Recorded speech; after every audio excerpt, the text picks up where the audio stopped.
Baik, jika terinfeksi dengan nilai-nilai keburukan, maka di sini kasusnya adalah kembalikan ke Quran surah ke-4 An-Nisa ayat 17 sampai dengan ayat ke-18.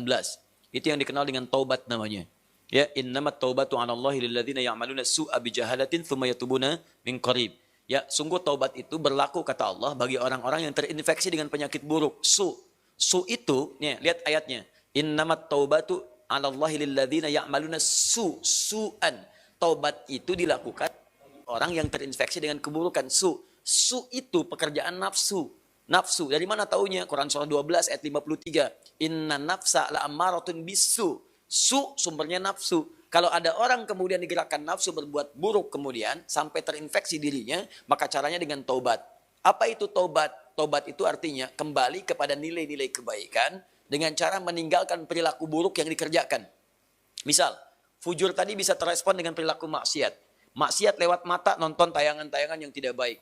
Saya punya kawan, dia alumni dari Kanada, di neuroscientific, di jurusan untuk saraf. Ya, itu kita diskusi. Ternyata selain narkoba sekarang ini, yang paling bahaya itu pornografi.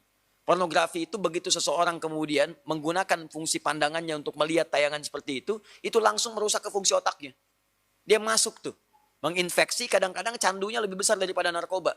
Makanya orang kalau nggak pernah lihat, tiba-tiba melihat itu bayangannya tuh lama. Di bagian otaknya tuh. Kadang-kadang penasaran. Padahal udah dipalingkan, tadi apa sih, apa benar, salah gitu kan. Nah itu bisa demikian tuh. Itu yang paling dahsyat.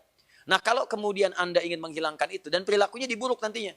Ke pola hidup, ke tubuh, ke macam-macam. Anda paham sendirilah gitu kan. Nah, maka apa yang kemudian mesti dilakukan? Tinggalkan itu. Tinggalkan, jauhi, taubat. Akui salah, sesali itu, kemudian tinggalkan, dan cara meninggalkannya ganti dengan yang lebih baik. Pandang yang baik-baik, latihannya begitu.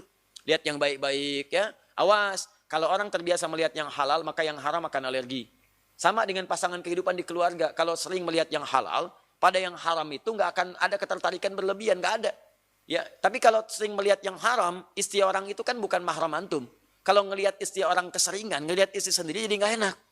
Ibu juga sama gitu. Kalau ngelihat suami orang itu keseringan, lihat suami sendiri itu udah hambar. Makanya kalau orang-orang ngelihat yang halal itu yang bagus-bagus, maka yang haram itu akan sulit kita. Sama bicara juga begitu. Kotor kata-kata, tinggalkan yang kotor balik kepada yang baik. Begitu baik kebiasaan, maka kotor akan dihilangkan. Nah, demikian adanya, maka hilangkan sumber